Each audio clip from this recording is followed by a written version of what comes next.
Ang buhay ay hindi laging panalo. Pero sa bawat pagkatalo, doon natin natatagpuan ang tunay na lakas.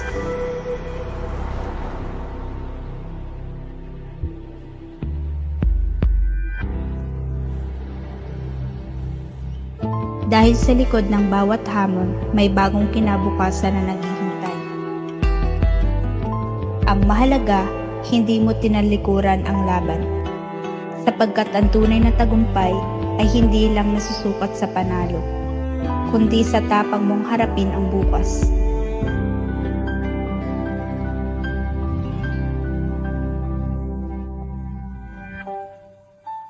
Pag nakapagtapos ka, kalimutan ka na. Pagod lang yan, pero kailangan mo to.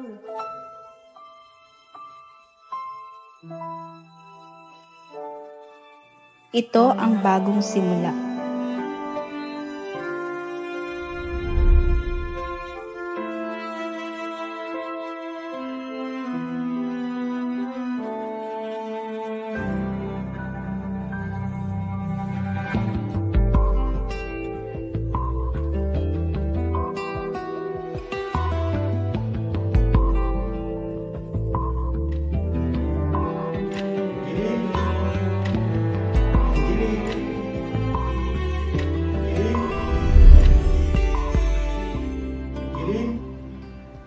Angeline!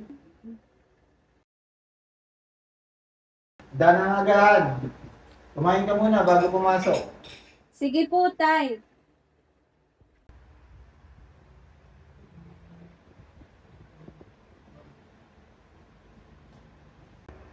Nak, bago mo. Pasensya ka na. Yan lang nakayanan ni tatay. Bawi ako sa susunod. Ano ka ba, Tay? Malaki na nga to para sa akin. Panigurado may suklit pa to.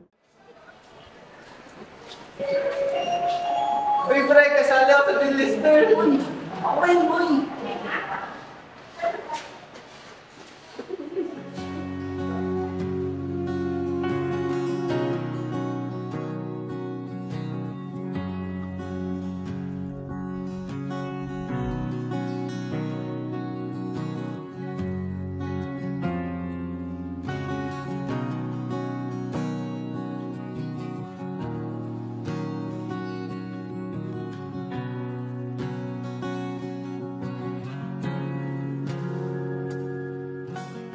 Okay, when you continue next meeting, don't forget your remarks.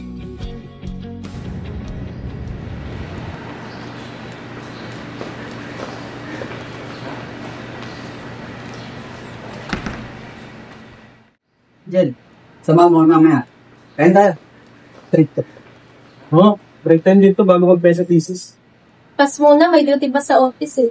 Grabe ka na, workaholic ka na talaga. Pagod lang to, pero kailangan to eh. Pag mayaman na ako, bawi ako sa inyo.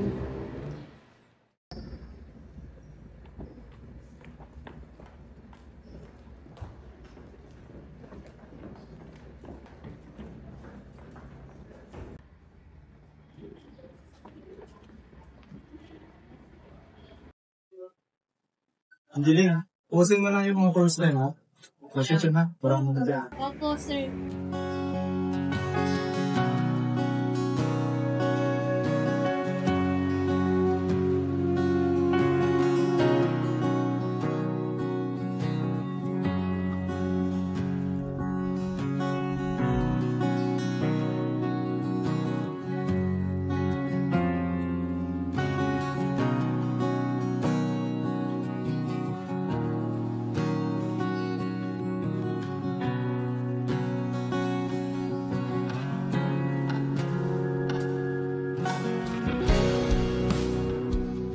Miss, magsasama kami. Ay, opo. Sandali lang.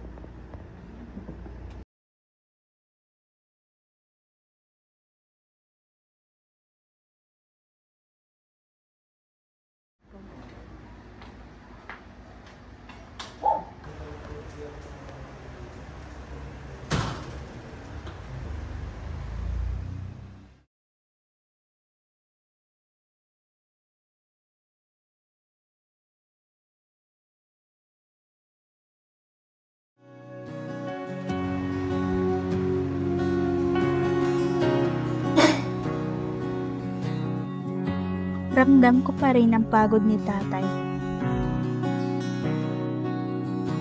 Kahit ganon, naaalala pa rin niya maghanda para sa akin. Hindi man kami sabay kumain, pero busog sa pagmamahal.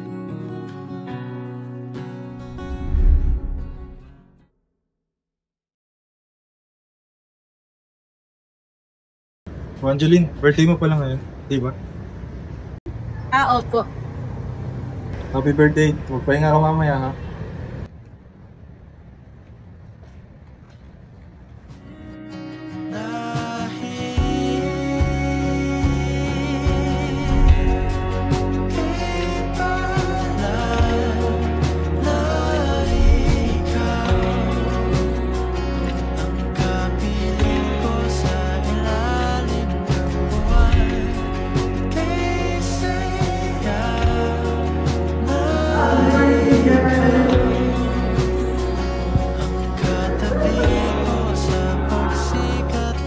Minsan pala, ang pinakamagandang regalo, yung maramdaman mo, hindi ka nakalimutan.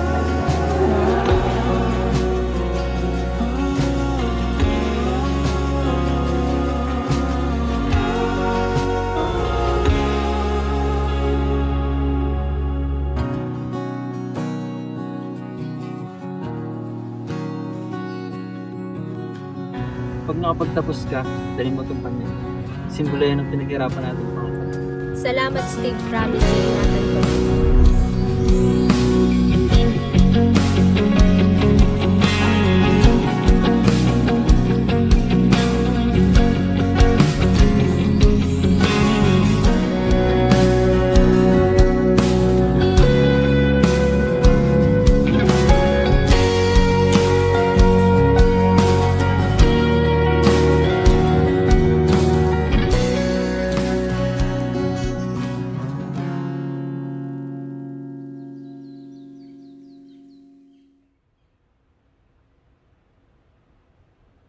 Pag hindi ako natanggap, ano na?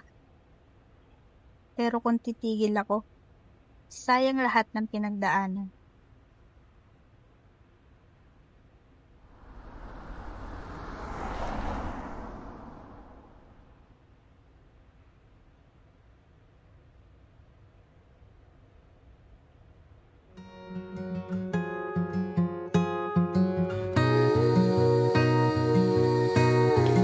Hindi lang pala ito uniforme ng pangarap. Buhay ko to.